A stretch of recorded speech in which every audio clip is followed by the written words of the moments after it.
America ইসরায়েলের আগ্রাসনের বিরুদ্ধে এক হতে শুরু করেছে ইরানের বন্ধুরা। এ তালিকায় আছে শক্তিশালী চীন, রাশিয়া থেকে শুরু করে পরমাণু শক্তিধর পাকিস্তান, উত্তর কোরিয়া। ইরানের পক্ষে আছে আফ্রিকার আলজেরিয়াও।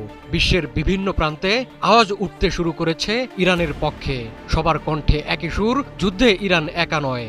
মধ্যপ্রাচ্যে চলমান উত্তেজনার জন্য ইসরায়েলের বেপরোয়া আচরণকেই দায়ী করছে সবাই। আমেরিকা সরাসরি জড়িয়ে পড়ায় ইরান ইসরায়েল যুদ্ধ নিয়েছে নতুন মোড়। রুশ বিশ্লেষকরা বলছেন, ইরানের পতন হলে এরপরই আমেরিকা ইসরায়েলের টার্গেট হবে রাশিয়া। সেক্ষেত্রে বাদ পড়বে না চীনও। তাই মধ্যপ্রাচ্যের এই সংঘাত শুধু ইরানের নয়।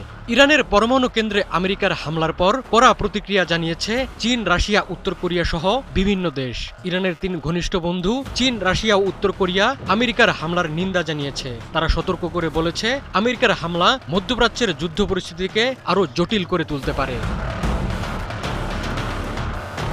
রোববার রাশিয়ার পররাষ্ট্র মন্ত্রণালয় জানায়, একটি সার্বভৌম রাষ্ট্রের ভূখণ্ডে মিসাইল ও বোমা হামলা চালানো দায়িত্বজ্ঞানহীন সিদ্ধান্ত। আন্তর্জাতিক আইন ও জাতিসংঘ সনদের সুস্পষ্ট লঙ্ঘন এই হামলা। চীনের পররাষ্ট্র মন্ত্রণালয় জানায়, যুক্তরাষ্ট্রের হামলা মধ্যপ্রাচ্যের উত্তেজনা আরও বাড়াচ্ছে। প্রায় একই ভাষায় বিবৃতি দিয়েছে উত্তর কোরিয়াও। মধ্যপ্রাচ্যের চলমান উত্তেজনার জন্য ইসরায়েলের অবিরাম যুদ্ধবাজ পদক্ষেপকে দায়ী করেছে কিম জং উনের পররাষ্ট্র মন্ত্রণালয়। এদিকে আমেরিকার হামলার প্রেক্ষাপটে রাশিয়ায় ছুটে গেছেন ইরানের পররাষ্ট্রমন্ত্রী আব্বাস আরাকচি।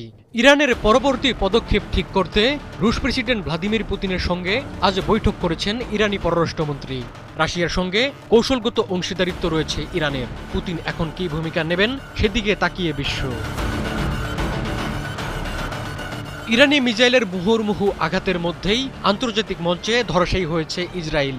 মধ্যপ্রাচ্যে চলমান উত্তেজনার মধ্যেই শুক্রবার বসেছিল জাতিসংঘ নিরাপত্তা পরিষদের বৈঠক। এদিন ইরানের বন্ধুদের তির্যক আঘাত ছুটে যায় দখলদার দেশটির দিকে। চীন, রাশিয়া, পাকিস্তান ও আলজেরিয়া চেপে ধরে ইসরায়েলকে।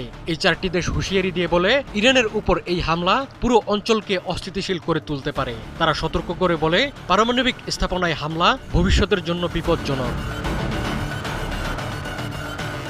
জাতিসংঘ নিরাপত্তা পরিষদের বৈঠকে রাশিয়ার রাষ্ট্রদূত ভেসিলি নেবেনজিয়া বলেন, ইরানের শান্তিপূর্ণ পরমাণু স্থাপনাগুলোকেও লক্ষ্যবস্তু বানানো হচ্ছে। এতে ভয়াবহ পারমাণবিক বিপর্যয়ের ঝুঁকি তৈরি হয়েছে। চীনের রাষ্ট্রদূত ফু কং বলেন, ইসরায়েলের হামলা আন্তর্জাতিক আইন ও আন্তর্জাতিক সম্পর্কের নিয়ম লঙ্ঘন করেছে। এটি ইরানের সার্বভৌমত্ব ও নিরাপত্তাকেও ক্ষুণ্ণ করেছে। ইসরায়েলের হামলাকে গোটা অঞ্চল ও বিশ্ব শান্তির জন্য গভীর হুমকি হিসেবে উল্লেখ করেছে পাকিস্তান। আলজেরিয়া জানায়, বিনা উস্কানিতে ও অযৌক্তিকভাবে চালানো হামলা জাতিসংঘ সনদের প্রকাশ্য লঙ্ঘন।